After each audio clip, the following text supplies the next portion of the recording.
Hi, this is Don Matteo, and you are listening to the Ought to Know Better podcast. Let's do this.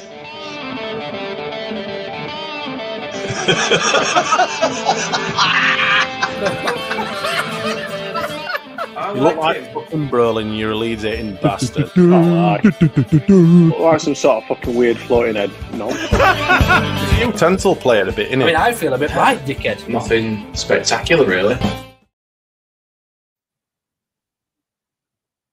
You weird floating head nonce. Weird floating head person, actually. Good evening, everyone. Welcome to the Ought to Know Better podcast, of course. Episode 18 of Season 4. I'm Smarty, and this evening I'm joined by a wonderful pair of proper blokes, proper Yorkshire blokes, apart from Karl, Gilly and Karl. Karl's obviously the Irish fella that we've alluded to in our tweets on Twitter. How are you doing, boys? Are you well? Who supports Italy? Yes. You were both well. Mighty. Cracking. Yeah. Cracking and mighty. Just like a little bottle of fairy liquid, Karl. Small and mighty. Small and mighty. Hairier than the average bottle of fairy liquid. We're going to get into a few bits this evening. We're going to cover the Borough match. We're going to look towards the Blackburn game away on Saturday. We've also got some predictions, updates required from Mr. Ramskill down there at the bottom. Have you got any updates in the league positions for us, please? Ought to Know Better predictions. Like clockwork, this shit. Like clockwork, isn't it? Fucking well-oiled machine. So we've two fixtures to update on. So Swansea, the first. So I went 3-1. Fans went 3-1. And Jay went 3-1. So 5 points all around for us. Smarty went 2-1. Gets himself 1 point. Luke went 2-0, Karl went 4-2, and Bren went 2-0. That's 3 points all round, giving us a table after Swansea of Jay at the bottom on 11, Fans on 14, Smarty on 17, having been leapfrogged by both Luke and Karl, who are joint third on 18. Bastards. Myself on 25, and Bren in the lead on 28. Fucking hell. So we then moved to Borough. Bren went 2-1 Leeds. Jay went 3-2 Leeds. No, he fucking didn't. Second match in a row. He got it spot on. Yeah. Karl went 2-0. Luke went 2-1. Smarty went 2-1. I went 2-1. And Allison in the fans went 1-1 draw. Ooh. Do we have a little subtraction to do we? We do. So Jay was on 11 and the fans were on 14, and Jay's off the bottom of the table now on 16 points, and the fans have dropped to the bottom of the table on 11.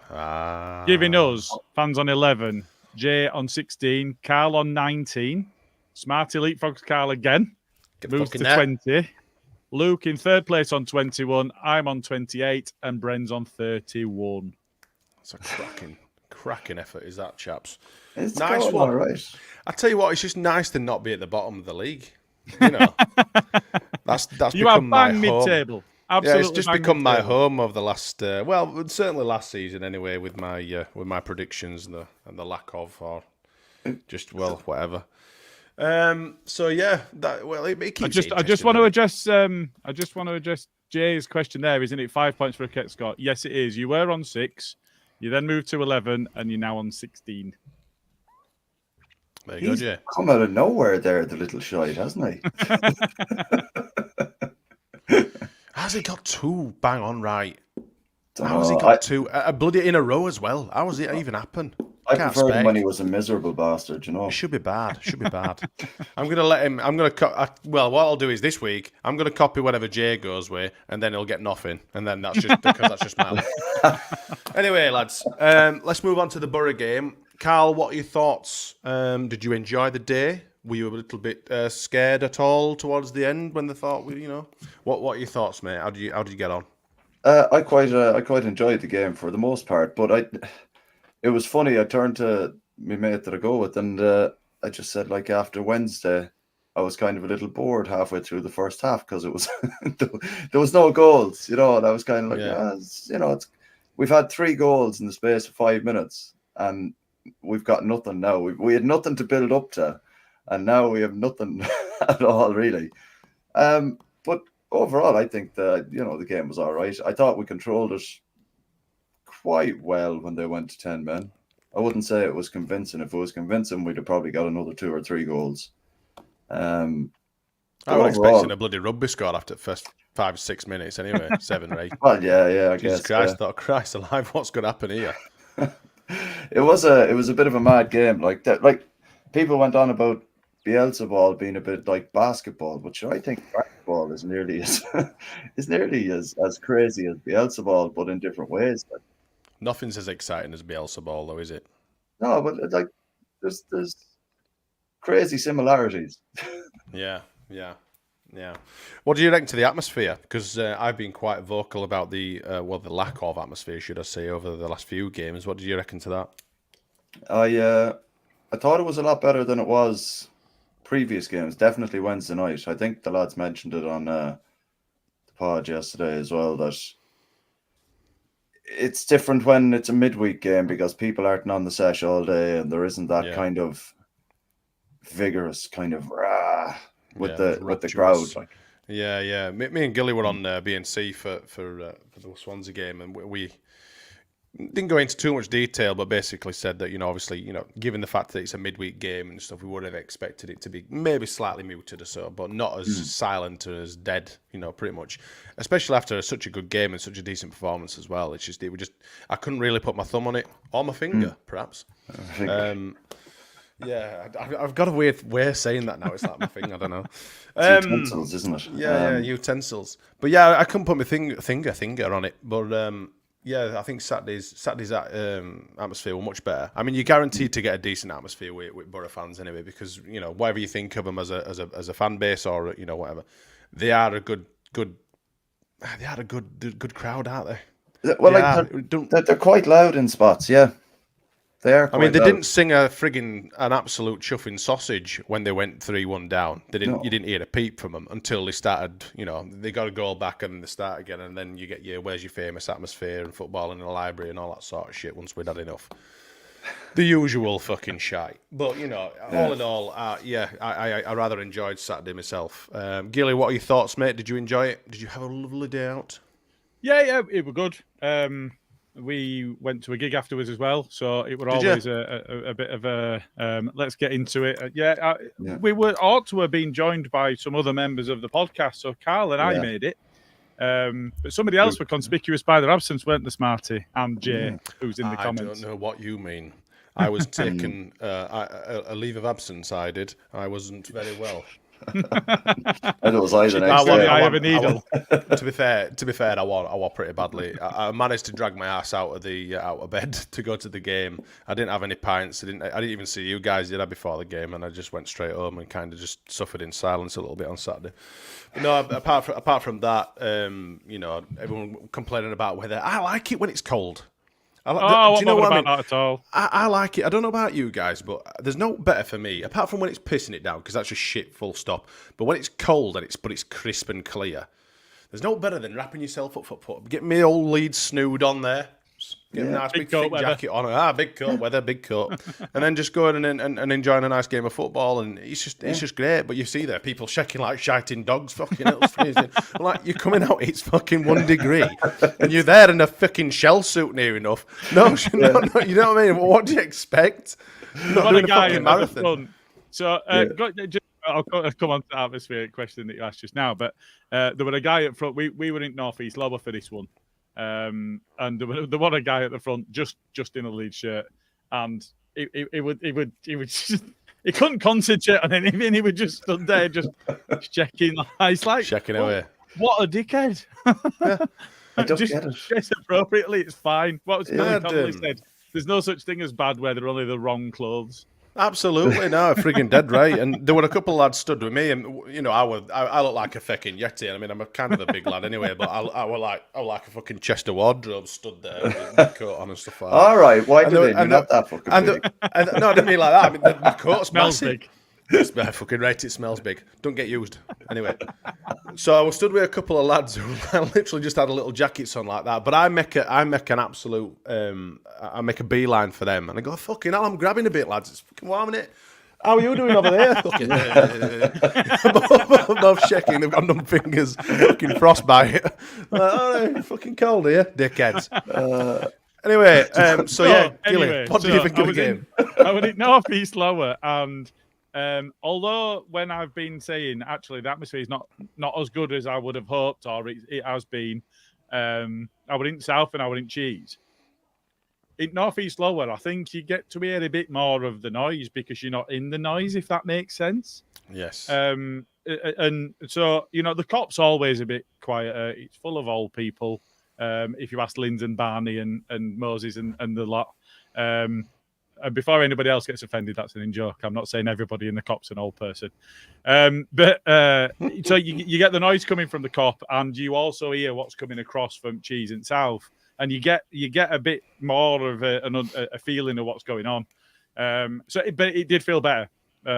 Whether it was genuinely better or because of where I was sat, I don't know. Because how do you compare it without doing both? But it did seem better. I think when you get into the game, I think it was enjoyable.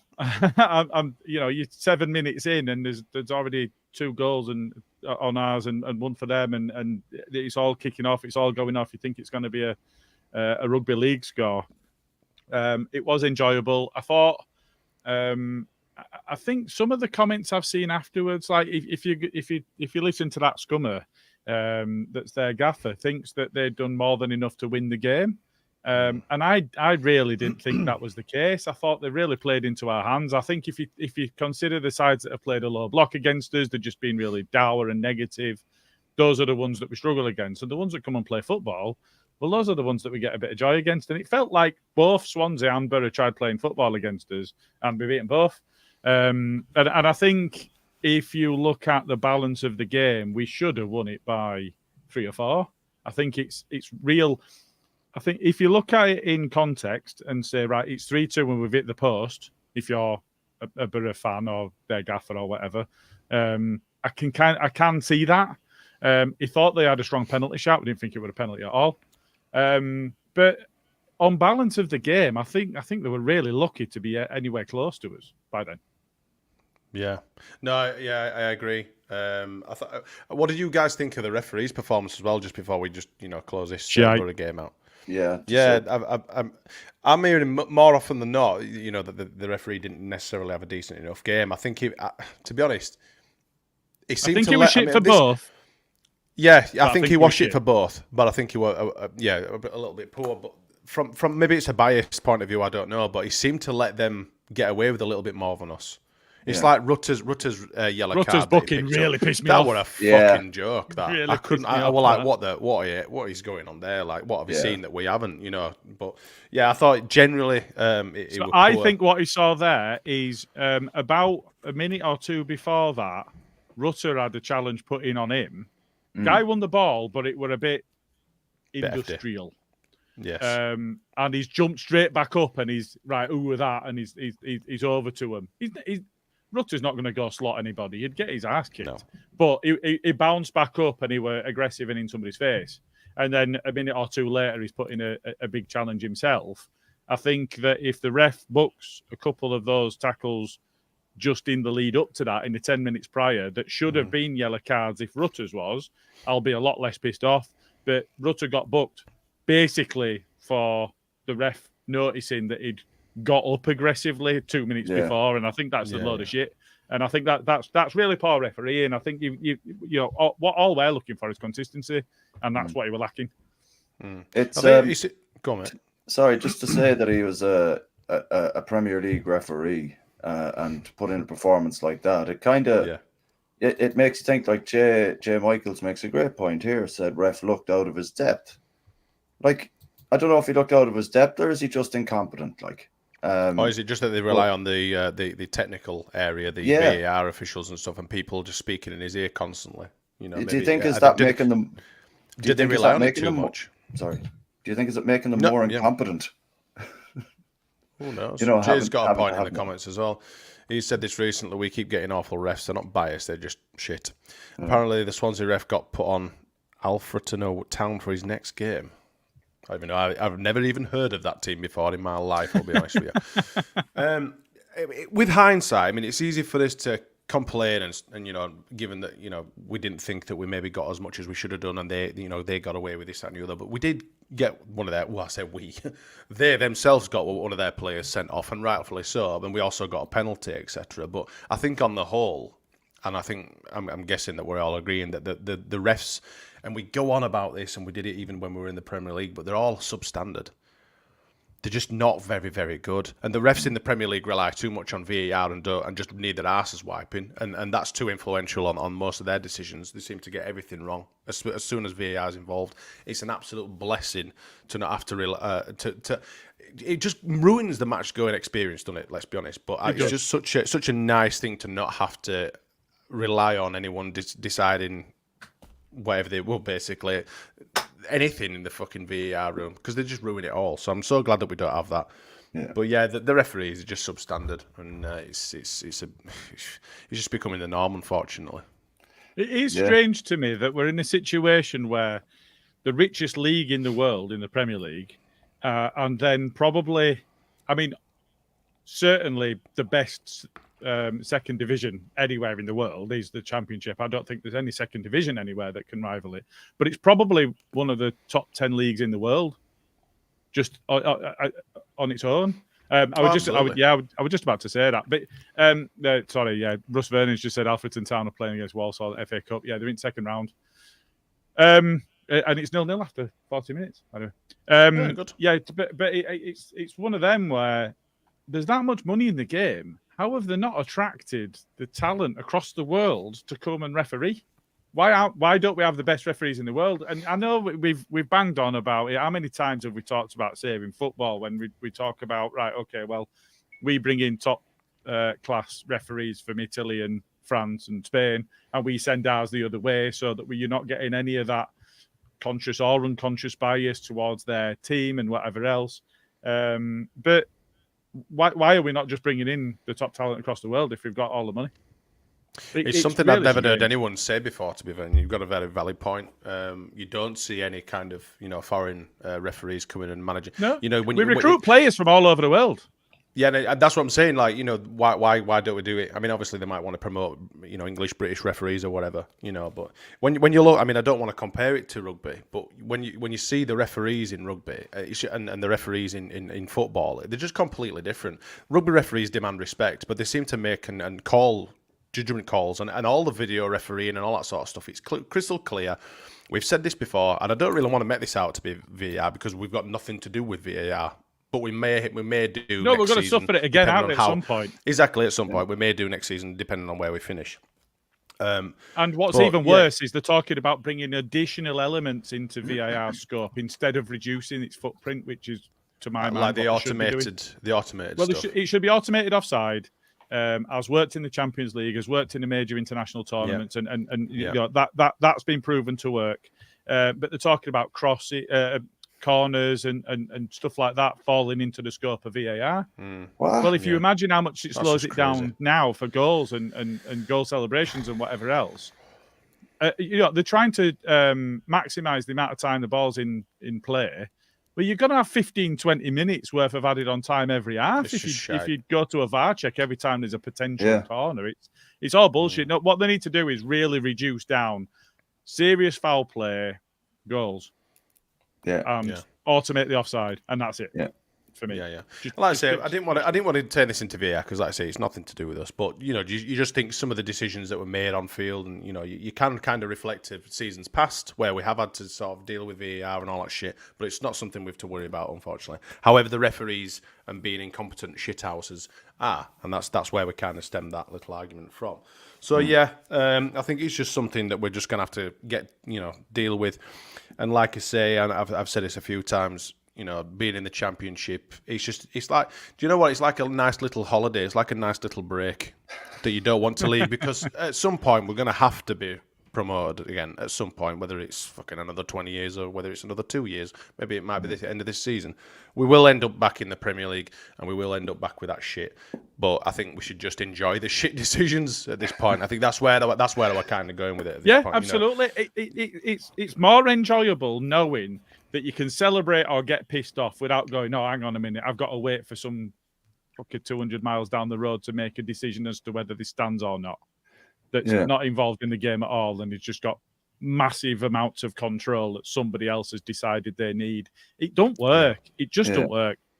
Do you know what kind of came to my head there as well? Is like that offside for Bamford where Jadon Anthony scored the winner. Where was it? Was it down at Stoke? Was it? And Bamford was offside by like a toe. No, I know we didn't. But Bamford was called offside. Winner. Yeah. No, yeah. Sorry, and it was a game before Stoke. Not Stoke. Fucking hell, I just said Stoke. Rotherham, Swansea. was it? It might have been Rotherham. Yeah, I think it was Rotherham. Yeah. But like that was called, and it was the right call in the end when you look at it. But it was tight. But I'd rather have that and get the game going again, and have the potential of like not just standing around for fucking 10 minutes and hoping to God that something comes of it, because that just kills it. Like Gilly was saying there, it's like you're going to end up with the 15 minutes and all that kind of crack. Like, do you think Gilly is what they're doing with the more bits to add to that VAR can judge off? Do you think is that a consequence of them bringing in this is how much extra time we're actually going to play because of VAR? Yeah. Or is it? I think it's them trying to justify their existence. I think they know the shit. I think they know they've been shit. I think they know they're hated, and I think they know that they're in a very untenable position, and therefore, if they expand the scope, they're justifying their existence that bit more. Right. Okay. Yeah. That's fair enough. Yeah, a few people have already said in the comments, having to wait for VAR and all that shit. He's just fucking soul destroying. Whereas now, when you score, you can literally look at Lino. Oh, there's no flag. Brilliant. We can celebrate as you would do normally, and that's all it is. You milliseconds, literally milliseconds. And I quite like giving Lino shit. I don't know about you guys. I mean, I'm always fucking shouting at them, you're useless. The one thing I would say is I've got a lot of time for the Lino that were in front of us, in front of the North East, because it was a lady lines person, and she got untold amounts of shit from the dickheads behind us. Absolute dead constant right. stream of it. Absolutely. If they want to do the job, then they get as much shit as you would do if you were a chuffing male. Why not? Equal opportunities. Yeah, but give the generic stuff and not give the sexy stuff. Oh, okay, right, okay, fair enough. Fair enough. So absolutely, and that was a conversation that we had at the time. Is men would be getting a load of shit as well, but it not was related to the stuff. gender, etc. Yes. Yeah. Right. Yeah, no, you're absolutely right. Yeah, that's uncalled for and out of order. Fire abuse all you want. Don't get fucking personal about it. Well, basically, you can make it. Get personal about it all you want. You can make it a little bit personal. I've seen ginger linos getting called Ron Weasley and all sorts of stuff. Get out of the sun, you ginger bastard, etc. All that stuff. I'm all fucking for it. But yeah, don't bring gender into it, for Christ's sake. That'll be something else that we get fined for. So we've done predictions. Anything else on the Borough game? Anything about Borough that you liked? How they played against us? Just to cap it off. I think they might have really missed Sam, which is a real shame, isn't it? What a So shame. now we can go and win them more points now that he's had to avoid the game against us, which is nice. And I hope that fat meth from outside the ground that were giving us loads of shit before, that looks like Jack Harrison if he never found football, that's a Borough fan. I hope he really enjoyed it because he hates Leeds. So I hate him. I've never even heard it. Since that video came out, I've not heard a frigging peep from him. And he used to do their some sort of Middlesbrough TV. Yeah, they used to fan have TV or something like that, yeah. Something like that, wasn't it? I went over a frigging peep from him. I'd have thought we'd have seen some sort of little video or something outside, because I think that video came from Bielsa's first season. I think that was 2018-19 season, that video. I'm sure it was. It might have been the season after when we got promoted, I'm not sure. But I'm pretty certain it was that season. But I hadn't heard a peep from him. It'd be nice to see where he's up to these days. But I don't think he even does the Borough TV thing anymore. So who knows? If you're out there, mate, get in touch. We'll even get you on here for your home leg. Jay's just popped this up because this did actually happen, and I think it was Lidl. And he said at the end, "Why don't you piss off to Lidl for your cheap beer?" And then it actually came out that he worked there. No. Quick plug. Oh, that's fantastic. I might have to we get think Danny that's from, why he went quiet on the socials. Is that why he went quiet? That would be a shame if a certain person from a certain other podcast were to learn of this and make some sort of video or meme. Danny from Not Another Leeds podcast. If you're out there and you're listening. So yeah, I didn't mind Borough. Like you said, they bring a good. They do bring a good atmosphere, regardless. They did kind of go a little bit quiet, but whatever. But I do like the fact that these teams will come to Elland Road rather than just sitting there and taking whatever we want to give to them. But they will try and play football. They want to play football, and you can respect that and you appreciate that, don't you? They play some decent football. They tried to exploit our right and left backs. Their first goal were maybe a bit of naivety from Archie Gray. Meslier, we'll touch on later. Probably should have done wonderful better there. was he though for the rest of the game, Archie Gray? Oh mate, his ear is there. He was genuinely amazing. Yeah, let's get into that because Archie Gray. I mean, fucking hell, if we've still got him next season. If we are in the Premier League and he's gone, isn't he? He's gone. He's absolutely gone.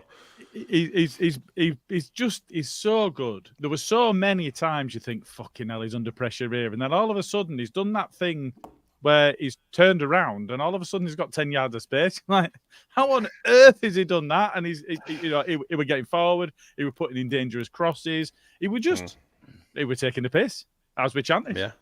Yeah. I found it phenomenal how composed he is in the tightest of areas of the pitch with one or two players around him. He still manages to just find the pass, find what needs to be done. Like it's incredible. His football intelligence is through the roof. It is. And one of the lads that I go football with, we were just having that chat, and he was like, "How does he do it?" And it's like, well, look at who his uncle is. Look at who his fucking great uncle is. Look who his dad is. You know what I mean? It's literally in his genes. You know what I mean? On kicking a football. Yeah, that's it. Like, but to like taking that away, like, he's a serious talent. He is probably more talented than James Milner at that age, I think. Oh God, without a doubt. And that's without a doubt. I don't want to take anything from James Milner because Milner were class, but you look at you sporadically see these players through the generations, these little glimpses of players. We had we've seen quite a few of them in our side. We won't name them all. We won't go there, but every now and again a young talent will come through. Probably Sam Byram. The Lewis Cook and the rest of them are probably the last generation. Calvin Phillips, if you want to throw him in there. You'll get these youth that'll come and they'll sparkle and they'll leave or whatever. But Archie Gray, for me, is the best youth prospect I think I've probably ever seen at Leeds. And I'm just going to throw that out there. Don't know where you guys sit on that. Well, playing in the first team for sure. In the first team, yeah. I think at the same point, at the same age, I think the only one for me that gets near him. Don't say his name. And it is near him is Delph. All right, sorry. I thought you were going to go with Kewell. No. We don't even say that name on this podcast. That's what I was saying. I said that on Twitter today that we don't say that name. Stop it. I think if you look at Delph and if you look at the injuries that he had and how they hampered him, I think the actual ability that he had, he did have a decent career even with the injury situation. But if he'd have been injury free, I think you'd have seen him win it all.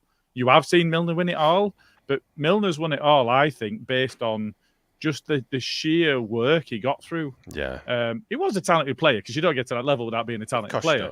But it built that on that ethic of working harder than anybody else. Milner's a solid player, though, isn't he? We've had quite a few solid players, the steady eddies, if you want to call them, who will make the right judgment, he'll hold the ball up or make the right pass. But Archie goes that little bit more. In fact, probably a lot more. He won't just make the right decision. He'll do it whilst making the player and look like an absolute cock. It will, because he'll fake a pass and he'll just take it round him and off he goes. Whereas Milner probably plays it inside or he holds the balls up and makes a safe pass. Archie doesn't. He makes the guy look a complete cockwomble and he's gone and he's away and he's crossing the ball on the other side or playing a lovely 40-yard, 50-yard pass out to the left wing. And that's the difference. And this is what we're seeing. Switched to Somerville across actually set up one of the goals, didn't it? Yeah. Because he turned on a sixpence, then beat with a two penalty, men. wasn't it? I think he gave it to Rutter, and then Rutter got the pen. It was, yeah. Do you know what? Like, everything you're saying there is absolutely spot on, Smarty. And I just think everything he does is so simple, right? there was turns there where he was just receiving the ball and he was just dropping the shoulder one way and going the other. Yeah. They're like, you can say they're not difficult things to do, but he was selling them to seasoned pros in the championship, and like they're very kind of easy things to do, but to do them that well and that consistent and everywhere on the pitch, he's got the balls to do it at that age. Yeah. It's just phenomenal. Like I don't know, like he'll be on a Jude Bellingham trajectory if we don't go up this year, I think. Yeah, probably. I mean, Dortmund are already looking at him. Yeah, there's always going to be that comparison when you've seen a young player just their career just go sky high in that way, on, as you say, on that trajectory. I think it's quite a weight to put on his shoulders at this point in time, given that Bellingham is probably the best player in the world at this point, and he's just won Golden Boy. I think it is, isn't it? There's no probably about it. He's just on fire. He's not even playing up front, and he's outscoring everybody. So 10 goals, 10 assists. Yeah, in he's absolutely class. 12 games or something, man. Yeah. So, yeah, but I think you can't really put a ceiling on his potential, I think, is the point we're making, isn't it? And he really is that good, and we all hope he goes on to make 700 appearances for Leeds and that he's a legend for us. Let's be honest, in the current climate, it's unlikely. But let's enjoy him as much as we can while we've got him. And we hope that he's the advice that he gets and all of that sort of stuff keeps him grounded. We've mentioned Calvin. Calvin were grounded. He turned down a big money move as well. Or I think he wants Shaw, and the club turned it down based on the fact that he wants Shaw if he wanted to go or not. Yeah. And Granny Val put a stop to it, didn't she? Yeah. And you hope that that situation and the advice that he's getting, especially given that the club run through him, is just that bit better, that allows not only us to enjoy him for that bit longer, but also for us to maximise the income that we'll get for him, because he is on a youth contract still. And, not a youth contract, but a short-term contract, because you can only offer 2 years until 18, I think it is, isn't it? So he's on a short-term contract. So you get him onto a 5, 6, 12-year deal, and the club can really benefit from him, as well as benefit from him. Chelsea that did 8-year deals. Yeah, dickheads out there. But he's just an amazing player to watch. Yeah, he's lovely watching him play football, like. Yeah, there's talk. His birthday's in March or something, so I think every Leeds fan will be counting down the days to March when he turns 18, and Leeds better be slapping some fat contract down in front of him. That's all I'm saying. Absolutely, you can freaking guarantee that. 18th birthday, there's a raise. But if you're Archie Gray, and that that obviously, given the heritage, I mean, it is a heritage. It's a Gray heritage that's there at the club. He's well advised. He's got some really, really good group of people around him. Obviously, his dad and his 2 uncles, etc. You'd like to think that perhaps should he be dangled the golden carrot of the Premier League or maybe Bundesliga or wherever, it may potentially take him. There's an element of, I won't call it a safety net, but maybe do you really actually want to go to these clubs? Say we didn't promoted at the end of this season. Is there a chance that he might stay and help us push on for next season, for a promotion next season, given the people that he's got around him, the fact that he's a Leeds lad, that he's a Leeds fan? It's a bit romanticised, perhaps, but do you think there's a chance that he might stay with us next season if we don't get promoted? There's a hope for it. I think, given his age, given his potential, given the fact that, from a perspective of looking at the management and coaching of the club, it's a far cry from what it was last season. All right, it's not quite what it was in previous seasons, but it's as close as we've been. Bielsa aside, this is probably the best coaching we've seen in 20 years. Yeah. So he's getting the game time, he's getting played. I just want to pop this question up as well, because I did appreciate the question. So Mark Wright asked, when Spence is fully fit, where does Archer players Cameron and Ampadu can't be dropped at the moment? It's a very, very good point. Well, I will answer it. I'll open it up to you guys first. What? Where do you go? Do you know what? It's weird because I've got exactly the same thing written. Not specifically exactly, but nigh on exactly the same thing down here. For me at the minute, maybe disregarding Spence, I think this is the best 11 that we've got. And with regardless of Jed Spence's quality and stuff, I can't really see him nudging. None of the others will do. Obviously, your Shackletons, your Aylins. I mean, Aylin has obviously, I think he's swallowed you're not even a frigging bench player anymore. You're a squad man. You surplus to requirements basically as Aylin. But yeah, with Jed Spence, I kind of wanted to see him in both games, both Swansea and Borough. I kind of hoped that we might see him, but you just can't take him. You cannot take Gray out of that team.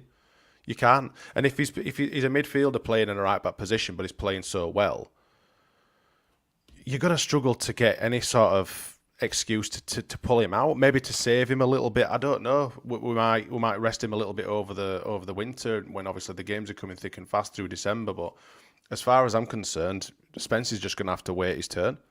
Yeah. I just don't. Yeah. I don't see him. I can't see him being dropped. Yeah, and I think that's an important element is recognising just how many games they've got. It's a long season. There's a lot of games to come, and it's a good problem to have. Karl, what's your thoughts? I think that it's obviously a great thing that Spence is coming back, and then whether he works his way back into the team is a different kettle of fish altogether. But I think it's a good opportunity for Fark to be able to rotate that two in midfield now.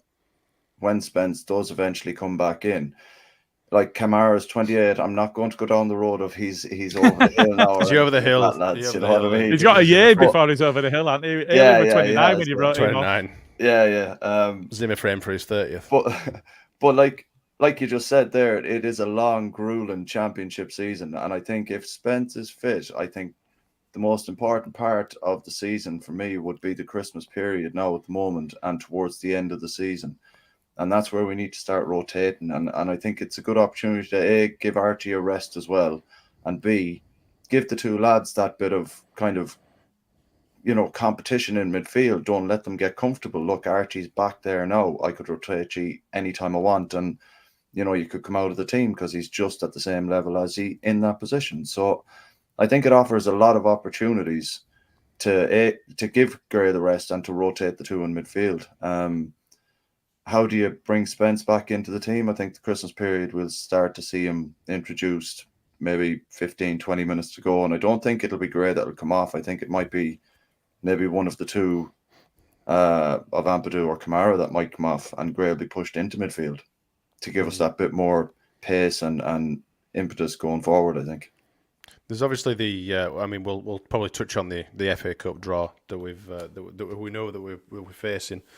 Obviously, we will expect to see Spence probably in that cup tie. But to me, my only concern at the minute is: do we have potentially an Nketiah situation where does he bugger off back to Tottenham in January? There's obviously if he's not playing. If he's not playing, do you think, well, I can be guaranteed minutes at another team in the Championship or somewhere else potentially? It's a headache for Fark to have, obviously, but it's not something that's really sits well with me. Because there's no denying that Jed Spence, I mean, the brief, obviously, display that we've seen of him, but he is quality. I mean, you can see that. He's absolutely class. And he's but there's rapid. also... And he's rapid. Yeah, he's a great asset to have. I mean, to have him sat on the bench, it's one of them, but it's a headache. But obviously, there's the Jayden Anthony argument as well. He's clearly talented. He's a very, very good player, and he's impactful when he comes and makes an appearance. But again, it's another player that's not really getting much game time, who could be guaranteed. I mean, I think some lads touched on the Brady and Coke, actually. I know Luke was mentioning it in our chat anyway, but is there an argument that Jayden Anthony goes back to Bournemouth, given that obviously, hopefully, Sinistera don't come back in the reverse. Hopefully they don't get rid of him. But yeah, I don't know. I just hope that they can find out some way of giving them both equal amounts of game time, because we don't want to go shit or bust with Archie and end up injuring him because we've played him too much bloody football as a young age. When you've got a quality signing there, just raring to go, who's got a lot to offer the team in equal amounts, really, let's be honest, because we haven't really seen what Jed Spence has got in his tank. We've had a little glimmer of it. I want to see more of Jed Spence. I don't want to ruin Archie. So it's one of them, innit? you know. It is one of them, but you know, we have to get some of that rotation going, and I think the earlier you can, the less impactful it's going to be. Because if you think Ampadu's played every game, if not just about every game, James and Somerville are on fire. You know, you look at their output. You know, Pirot's up there as well, but the two of them on the wings. When you're talking about players being undroppable, I think that they're the same. So Anthony's trying to work his way back in. Nonto's going to want more game time. But you know, the two of them, if fit and available and they've trained well, they start. And they start. You know, it might be that in the FA Cup they're not going to, and you know, it might be that if they're playing against so-called lesser opposition, you might start one of them and start one of the regulars. But we've got to get some of that rotation in, because otherwise we are going to see players getting leggy, getting burnt out, and you know, losing some of that impetus that we're building. And if we lose some of that impetus that we're building going into January, we won't take advantage of the fact that some of the impetus from Leicester and Ipswich specifically are going to be impacted by the Asia Cup and the African Cup of Nations. That's where we need to be really driving our advantage. So just the one other thing that I want to mention just before we get off, you know, I know we're not really talking Borough anymore and we've kind of expanded on that, but the fact that their sent-off player was called Dick Steele is just amazing. Is that what his name was? I didn't even know. Oh, yeah, I don't mean to go off topic altogether, but it's kind of the same. Anyone hear the story about the darts player who's 20 who qualified for the World Championships? His surname is Bates. I think his first name is Darren, but his nickname is the Master. No. And the World Darts Federation have told him That's now that he has to get a new nickname, and he's like, "What?" And he's gone on Twitter asking fans what he should be called. Like, but Ali McCoy, if you listen to the clip, man, he absolutely creases it. Like, it's awful. I love Ali McCoy as well. He's class, top man. We are going to move on then. We've got a bit on the FA Cup to go on, and I know you have obviously got an update from the Leeds United Supporters Trust bit, Gilly, but I'm going to bring this segment in a little bit early because we want to get over it before we go into the FA Cup. So here's the shit take of the week. Hey, has got a shit take this week, my little spat of fact. They're still brilliant, isn't it? Hold on, someone's moved my frigging thingy. Someone's moved me chuffing stuff around, the bastards. I can't find the thing. I found it. So this week, we haven't got numerous shit takes. We have just one to obviously talk about between us. We still haven't decided whether it's something that we're all going to submit and we're going to talk about a few of them, or whether it's just something that could, you know, collectively we're going to discuss on the pod. But here we go. And this is why I wanted to talk about Meslier a little bit now, because this one's about Meslier. It is a tweet from GJ Stutimore. I'm guessing it. Well, I actually know he's an American. He's some guy from the US of A. Meslier has a save percentage of 62.7% this season. That's fourth bottom in the championship. The defence is fourth top in XG against, and only conceding 1.05 goals per 90 minutes, and 6 clean sheets, tied second in the league. I mean, it's just so jarbled and garbled is this fucking thing. Simply means Meslier is underperforming significantly versus shots on target. I mean, Gilly, please make sense of this. Where do you even start with that? You're a numbers guy, Gilly. We don't have to discuss the numbers. I mean, just the fact that I am a numbers man, but I hate the XG bullshit. And I think, you know, he's talking about a stat that puts him fourth bottom. But at the same time, that doesn't mean he's the fourth. He's bottom 4 of the capable players in the division. I think that there is an element that in the last paragraph. So simply means Meslier is underperforming significantly versus shots on target, and I think that makes a bit more sense than the bits around the numbers that you can infer or that he's trying to say. I think from a perspective of the second paragraph in there, the defence is fourth top in XG against, only conceding 1.05 goals per 90 minutes and 6 clean sheets, tied second in the league. Right, so Meslier's played every game. So what we're also saying is he's tied second in the league for the numbers of clean sheets, but he's just attributing that to the defence, and everything else is Meslier's fault. And it's like, no, hang on a minute. the defence and the keeper keep clean sheets together. That's why when you're playing fantasy football, your defenders get points for keeping a clean sheet, and so does your keeper. Yeah. It's a bit lies, damn lies, and statistics. And I don't really like the XG for, XG against, and all of that. We don't like to talk about that sort of shit on here. We're not that kind of podcast. We don't like. We are a simple bunch, but we don't like it. Exactly. I like the eye test. Is he playing well? Is he not playing well? Does he look shaky? Does he look low on confidence? What colour are his boots? Why has he dyed his fucking hair blonde? Etc. Which we'll come on to. That was a shit. So I think, around Meslier, I'm frustrated with him because he gets beat too easy at his front post.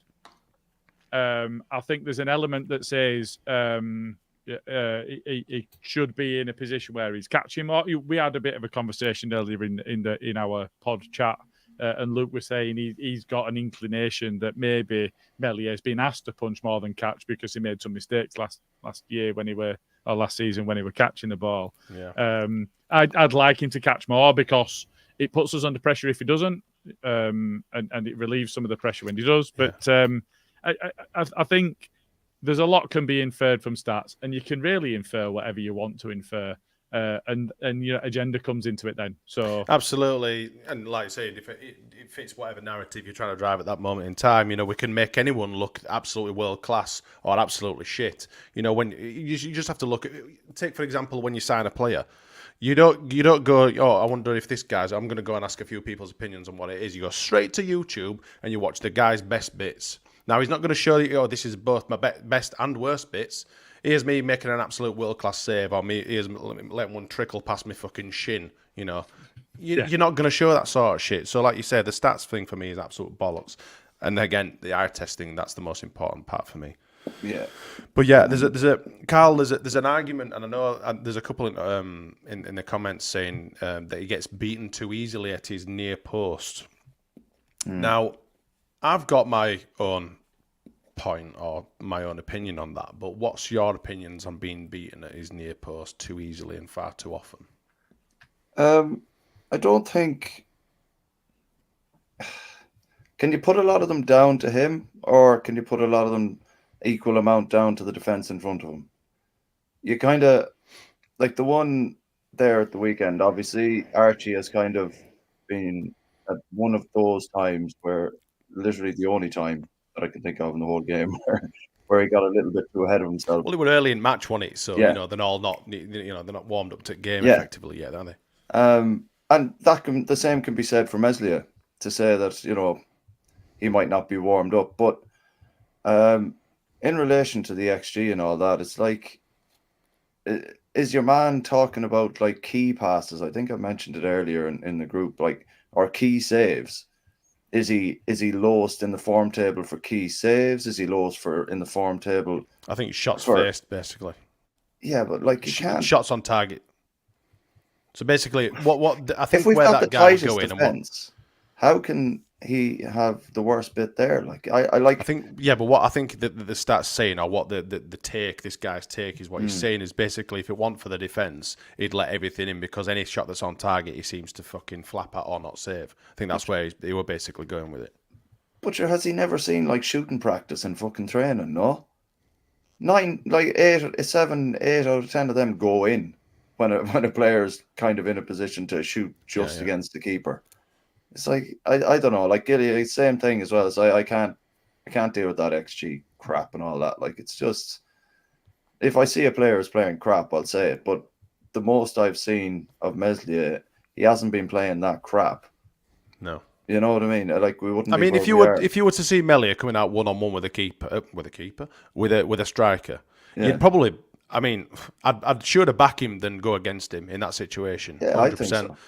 100%. It's not even that. We're in the Championship. Which other Championship keeper would you pick over him in that situation? Well, exactly. Because we have He's to keeping be realistic. Karl Darlow out. He's keeping Darlow out of the team.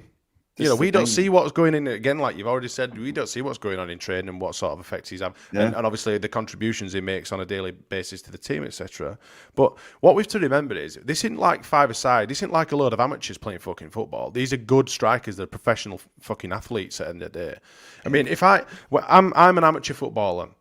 I play 5-a-side. I've played 11-a-side for a long, long time. I'm relatively good at shooting. I know which way I want to go. I can try and go to left hand side. I can try and go to right hand side. If I'm coming across a ball, I'm left footed. If I'm coming across a keeper, I know that he'll probably think I'm going to go into the right hand side because that's stereotypical. Or typically where a striker will put it if you're left footed. But I won't. I'll cut across and go into his right hand side. That's me playing football as an amateur, sending the keeper the wrong way, knowing that he thinks I'm going to go that way.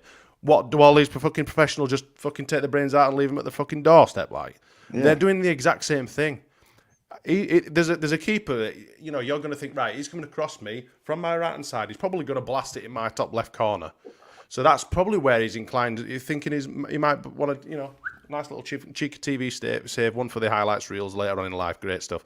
But he's not. He's going to bob it straight above your head where he thinks, you know, stereotypically, you're not going to try and put your hand.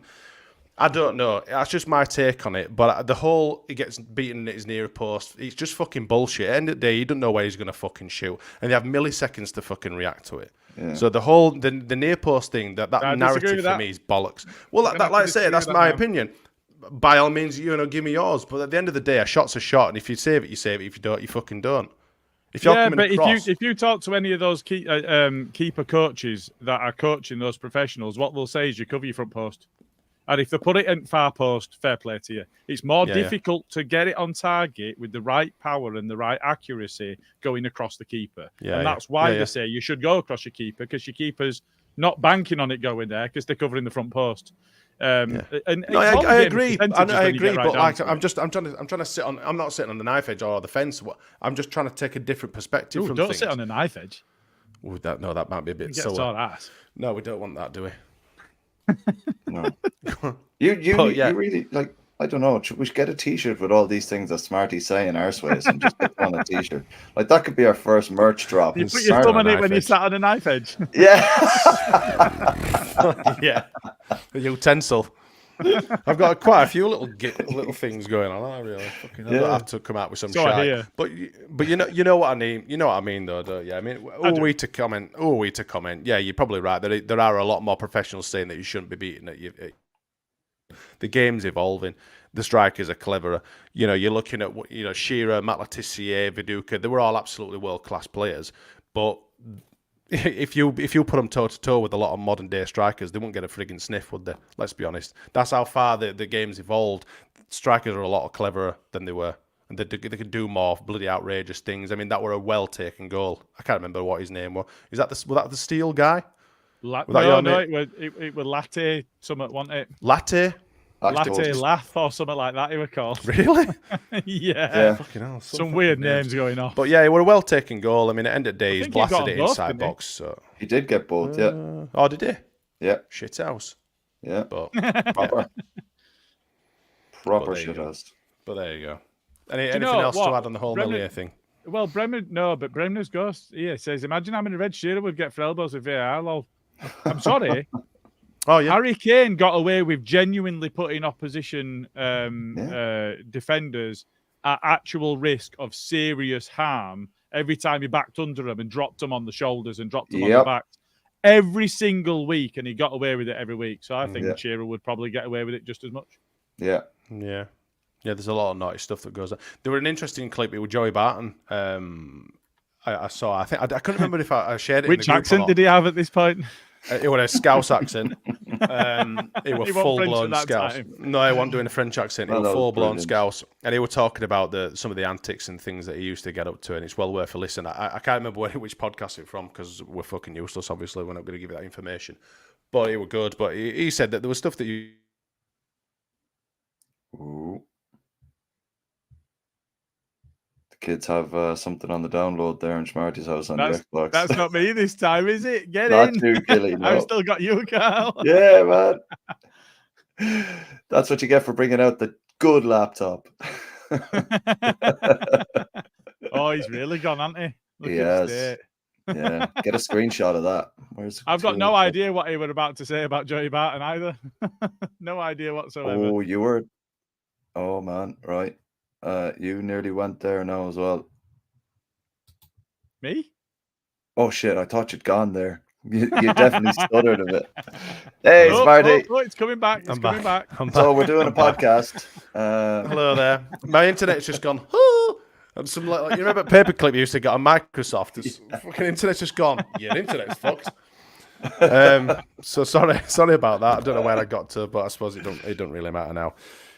Shall we move on to the FA Cup? You were telling us what Joey Barton were about to tell us. Yeah. I don't know if you guys had carried it on, obviously, in the comments or whatever, but whatever. I didn't know. But no, it was going on about what antics and stuff that players used to get up to if they knew that the lino weren't looking and obviously the referee they weren't looking, they were getting smacked and elbowed and all sorts in the face, and it's just completely different now, and that's the kind of thing that VAR brings it, that no one is safe anymore. But then again, I suppose we waited all that time for that. Well, this is what I'm saying. It wasn't that fucking important. Jesus Christ! What a story, Yanni's. Whoa! Wow. No, I'll tell you a bit of a better one. I'll tell you a bit of a better one that appeared on my feed on Twitter. It was quite decent, to be fair, but I've kind of just skipped over it to get into the next thing. But you fucking shoot me down all you want. You fucking shoot me down all you want, mate. You crack on. Let's say. I hope this better be fucking funny, by the way. Oh, this is good. No, it's not funny. Yeah. It's nice. Well, don't worry about it. Gennaro Gattuso went to Rangers, and there were this thing where they were all supposed to turn up in suits, so what happened was Gaza took him to the suit shop and he said, right, okay, so there's this thing here and you get to claim it all back and you do this and you do that and I'll do that for you. So pick out the suit that you want and get a couple or whatever. And Gaza spent 10 grand. There were no deal with the club at all, and this tailor, Gaza just bought it out with his own money, and Gattuso found out like a season or two later. He was only 18, he knew nobody, he didn't speak Scotch at least, even if he spoke English. Scotch. It was just a nice story. That's a fucking drink. There's a lot of shit that you hear about football, and you don't often hear about some of the nice stuff that goes on. And Gaza is a ledge, but for that one, for me, it just went up slightly. You're already high in estimations, but no, that was just a nice one that I saw this week. So fuck Joey Barton. Yeah, that's a good one. Yeah. fuck Joey. Average footballer, would you say? Not that it matters, that we don't need to really speak about it too much. Gaza. I thought, no, Joey Barton. Gaza were fucking world class. Woo! Jesus Christ, steady on. He's fucking. He's the reason. Some shit there. He's the reason I kick a fucking football in first place. But I've always said that Euro '96 were the main reason I started watching football. It was the first opportunity I managed to watch any live football. Yeah, Colin Hendry, absolutely. Colin Hendry, and then the what is it? The dentist chair. Dentist chair. Oh yeah. We're Darren Anderton, Shearer, and someone else. Wasn't this squirting water? Squirting. Well, it were cordial by the looks of it. Yeah, get some fucking cordial in you. But no, he's the reason I kick a football. Fucking fantastic bloke. I've met him once. He was absolutely shit faced in Newcastle. You do surprise me. Yeah, it was shocker horror. FA Cup news, Gilly. Yeah. Who have we got? And what new records have been set? We have got Posh in the FA Cup. And for the 13th time, we are not going to be playing at home, which is now a record. No other side in the history of the competition has ever been drawn away from home in consecutive rounds of the FA Cup before. And for the benefit of those residing in other countries, who are the Posh exactly? Oh, it's Peterborough. Peterborough United. There you go. Yeah, and they're called the Posh. Why? Lots of fettling themselves. Fucking hell. Pardon? I'm not from these vans. What's that? You fettled yourself. Don't you give me that, Karl. Jesus Christ. What? Plenty of Tommies. I'll tell you off air. Sound. No bother. A certain tank. That's the one. Tommy Tank. Like the Master Bates, is it? Anyway, shall we talk briefly about the Leeds United Supporters Trust general meeting? Yeah, we can do. Yes. Go on, so I attended the AGM last night. So I'll just give some brief updates. It went on for an hour, and it's the first AGM I've attended. It was pretty well run. There were a couple of new board members that had been that were voted in on the evening, but to be fair, I think that a lot of the work and the groundwork had been done, so it was just verification of them joining. And there's a new chairman, Josh. think his name might be. Ooh, A lot of the names are unfamiliar to me, but yeah, no, it were decent, and it were a fair insight into the goings on around the Lust. So there was a bit of a financial update that they gave in terms of how much money have they got, cash on hand at the bank, and what's the expenditure been, and that sort of thing. But they also spoke about the elements around fundraisers. So they've done fundraisers themselves. They used some of the money that they'd done that they'd raised through fundraisers and through the memberships to top up the square balls, Gary Speed walk, in order to get them to their target. So there were a few hundred that were donated there. But they've done a lot of work with both North and South Leeds food banks as well. So it was nice to see the detail that was shared on that. Moving past the finance bit, there was a bit of a holding thing rather than an update around ground development. So they were speaking about safe standing and the feedback that the club has been garnering around the safe standing and what they might do around the ground. But it was a bit of a holding pattern of we're hoping for a real meaningful update soon from the club rather than anything that was really juicy. Just the other bits were around murals. They are looking for places to put murals.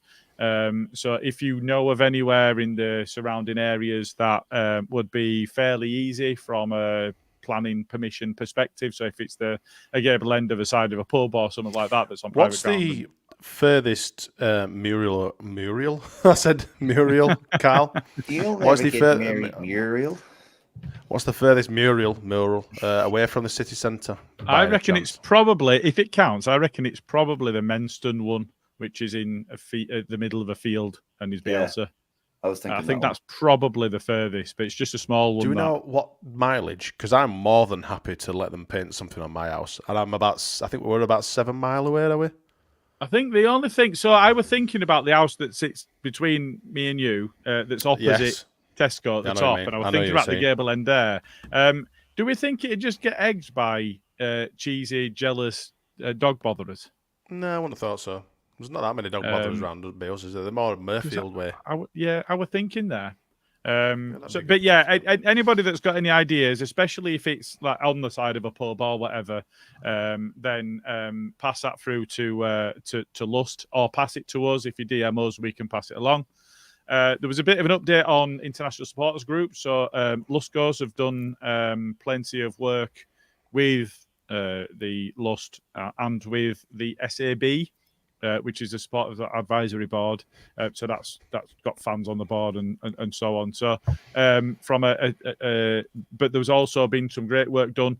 Unfortunately, I only took down the name of one of the American supporters groups, but there are two American supporters groups that have worked closely with Lust and have done fundraising and provided funding over there. And just the last bit was around Cooper's testimonial. So it looks there's going to be testimonial year, should I say. I don't know about testimonial match, but it looks like there's a celebration coming that's going to involve. Good. I think what was said was past and present players will be part of it. It's and if it's anything season, like Lucas Radaby's, it will be amazing, because that's one of the best days I've ever had supporting Leeds. Lucy Ward played in Radaby's. 10 men. We've only got 10 men. Yeah. Bad. And Vinnie Jones absolutely flattened her. Yeah. Did he? Excellent. Yeah. God. She's a good spy, is Lucy, though. She's a cracking. She's ace. I really enjoy her commentary as well, by the way. But I think the testimonial. I mean, I always used to think it was based on how many appearances that you made, not by how long that you'd been at the club. For some reason, and I don't know why. But it is 10 years next year, isn't it? It is. And to be fair, if it were 20 gaffers, it could probably just about qualify for that as well. Yeah. Absolutely. Yeah, absolutely. Yeah. Oh, no, good. No, thanks for the update, mate. I mean, I did used to follow a lot of the Lust stuff. I was a member, but I sacked it off a couple of years ago because I just didn't pay any attention. I basically got it for a badge, because you get a little Leeds United supporters trust, but I didn't obviously. But no, I never went to any of the general meetings and stuff. But no, I'm glad you did, actually. I didn't know you'd gone. I wish I'd have known. But no, thanks for the update, mate. It was just a Zoom Blackburn. meeting, mate. I didn't go anywhere. It was just a Zoom Oh, right, meeting. okay. Oh, well, the times have changed, haven't they? This is pre-COVID, obviously, when I went, so things have changed since then. Just one comment that I've highlighted here. Jammy's in the comments and said, Karl is looking quite healthy for him, isn't he? So basically, Jammy... For him, for Karl. For Karl, he doesn't look half dead. You're looking all right, mate. You seem to look all right whenever I see you. You don't look dead when I see you. So I'm okay, I might look like I get dragged through a fucking bush sometimes, but that's normal. You taking your vitamins? Oh yeah, all the time. All that vitamin D. A bit of D, do you? No, not that. Blackburn away this weekend. They suffered a 3-1 loss to Sheffield Wednesday at the weekend. Oh, hang on. hold Here's on. a question. Can you three name all managers Cooper's played under? Let's go round room. Right. So we're starting. You start us off, Karl. So and we'll just go round. So we're starting in 2014. Whoa. I can't remember which manager. If I had a starting point, would it Redfern? I don't think we have to do it in order. No, just name some of the managers. Okay. Well, I'll give you a really good one. There's Darko Milanic. Oh, nice. I thought you were going to say Farker. Go on, Karl. Marcelo Bielsa. Dave Hockaday. Oh, yeah. The Hawk. I'll go Christensen. Uwe Rosler. Nice. Monk. I don't know why I'm taking all hard ones here. I was going to say that one You want to sit on them and save them? Yeah, I'm going to say. Paul Heckingbottom. Well, my go. I'll go Bielsa. You've gone Heck. So I'll go Karl, Heckingbottom, sorry. Steve Evans. Big. Oh, fucking Evans. hell, nice. So I'll have Farker. Bastard. Well, did I start with Redfern? Yeah. I think I did, didn't I? No, you went Milanic in the end, didn't you? Oh, you did. Oh, yeah. We'll go with Redfern as well, then. We had Redfern a couple of times. Sam You did have Allardyce. Redfern a couple of times. Does that You mean that you've had fucking him... shithouse. Look at him with his fucking Sam Does that mean you've had Redfern and nobody else can, even though you had him twice? No, you can't have him. You can't have Redfern. It's only once. Right. Who did you say, Karl? Big Sam. Allardyce. Ooh. Javi Gracia. Oh, fucking Jesse Marsh. Go on, Karl. That must be it. No, I know one more. I've got one more, man. Come on, Karl. Uh, Come on, Karl. I can only think of one more, and I think it might only be one more left. Fucking hell. I think I've got a sneaky one. No. Go on then, Right. Gilly. I'm going then. Scooby. Ooh, Scabala. Oh, I've got a bit of a snide one, but I don't think he were a manager then, so it doesn't matter. He wasn't in control, but I think that's it. I think we're all covered, aren't we? I'm not 100% certain if Hockaday was. No, He was. Jay's in Was the. Hockaday was. I think Hockaday he was the first one. Hockaday was the first one, but there's another one. He's been on this pod. McDermott wasn't. He wasn't here then. Yeah, no, it was too early. That's way too early. Yeah, it was 2014 when he signed. McDermott were 13, 14. And we had the blue 13, stripe down the middle of the jersey as well. He wasn't here for And that. can I just say that that eye-tie bastard can piss off because nobody believes that he was saying get rid of the couch, not get rid of the coach. No one believes that for a second. It was a purple coach. Fuck off, dickhead. Purple coach. Get rid of the coach. Fucking idiot. For those that probably don't know, have a clue what we're talking about. His Lord and Saviour. Well, Carl's namesake actually. It looks a lot like Karl. Cellino was interviewed recently. So, well, you know what I mean. Likeness.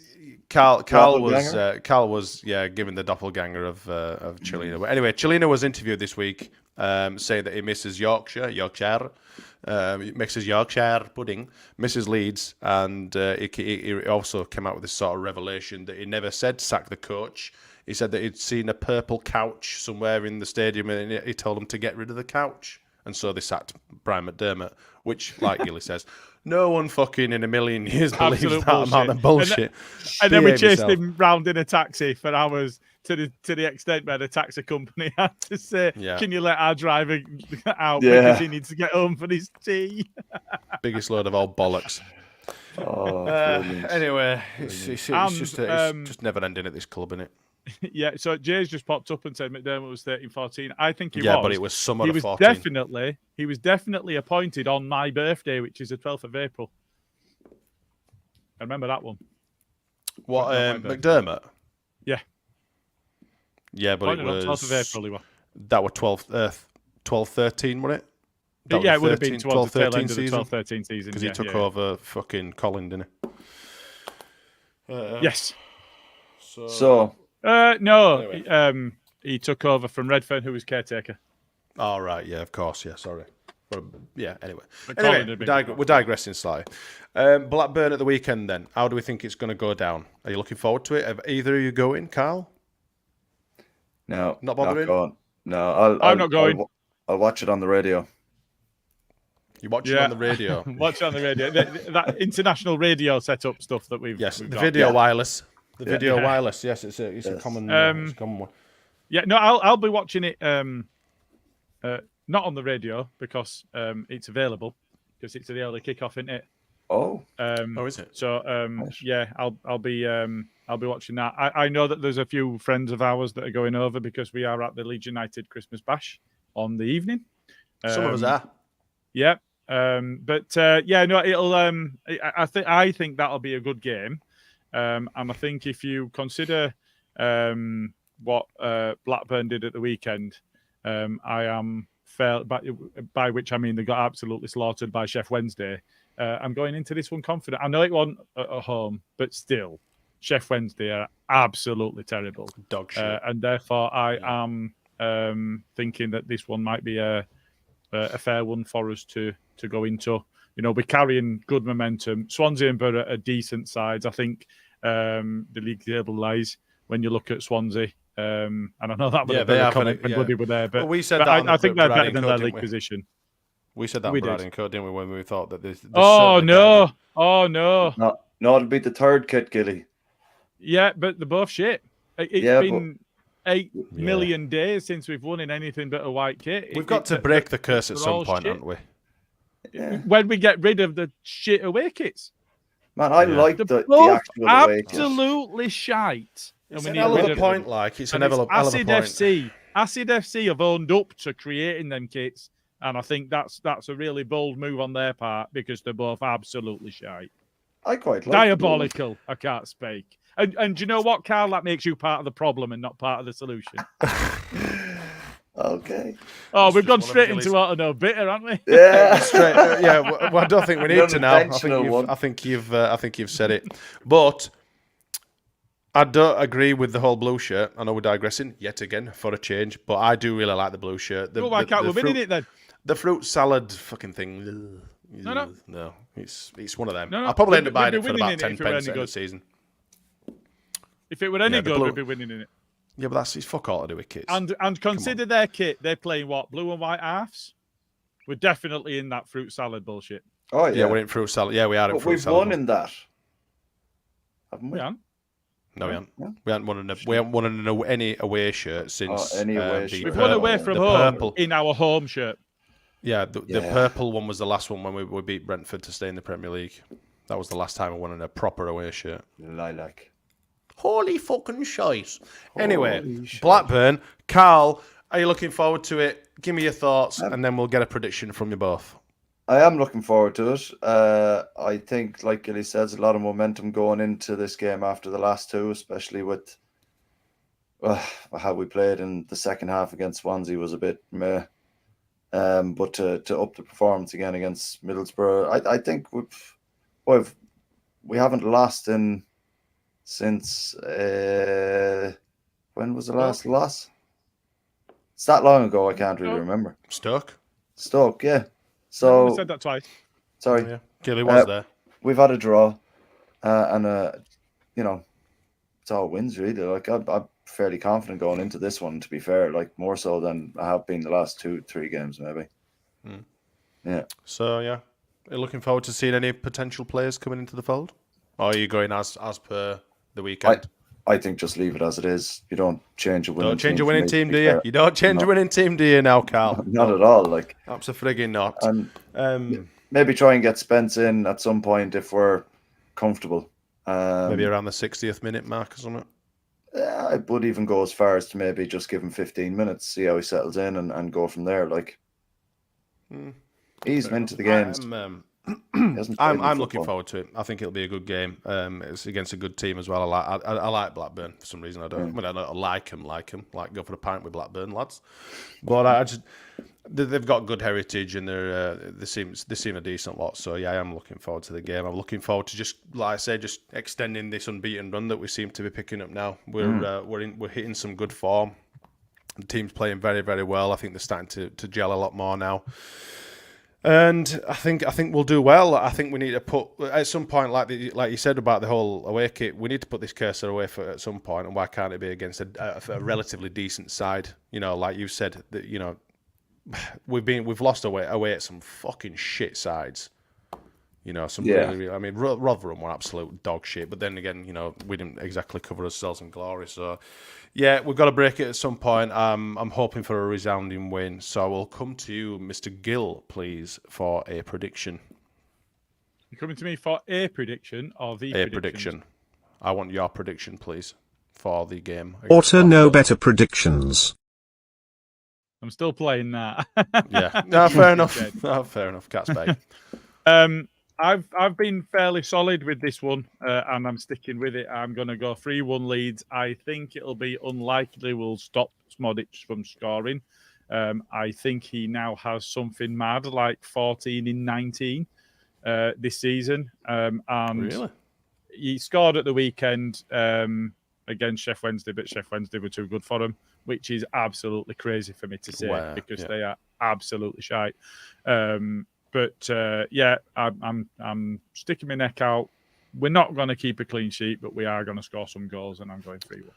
Yes, Karl. 4-1.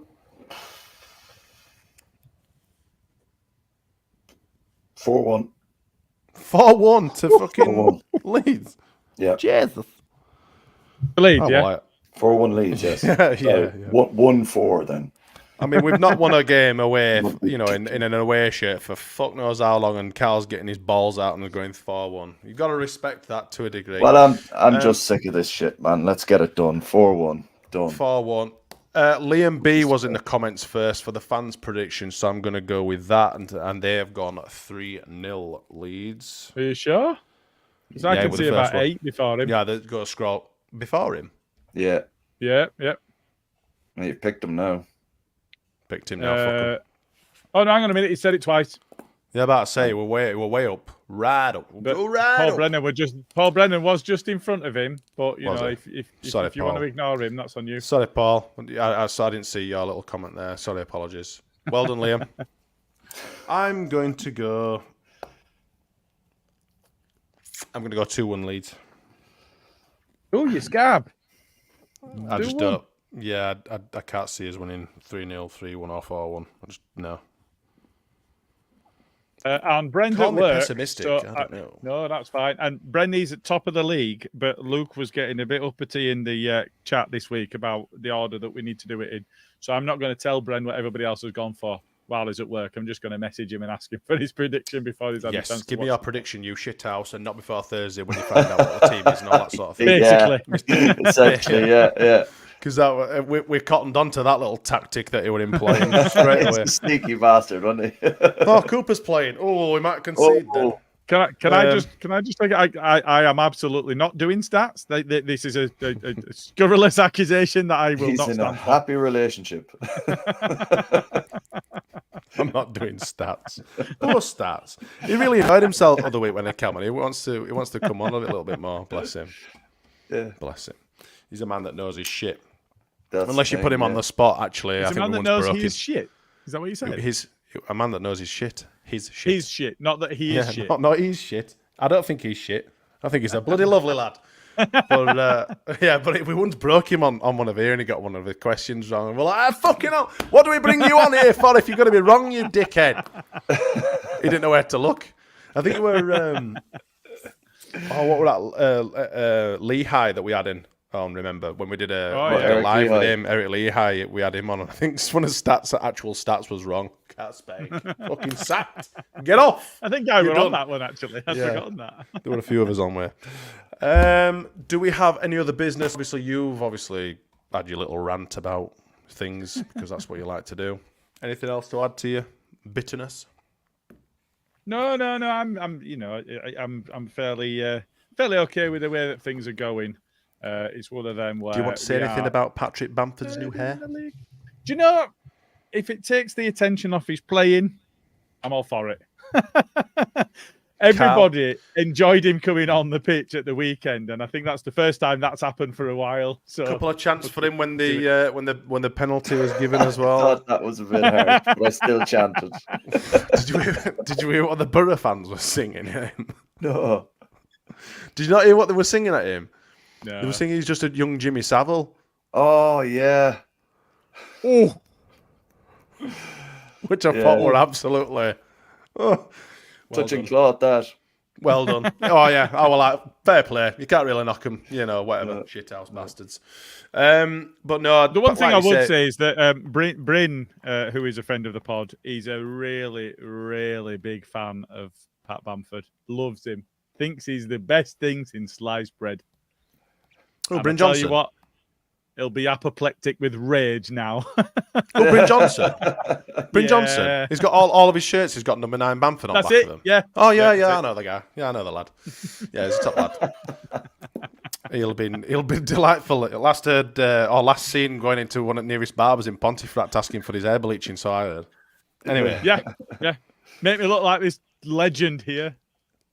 Can you tattoo number 9 Bamford on my back as well at the same time?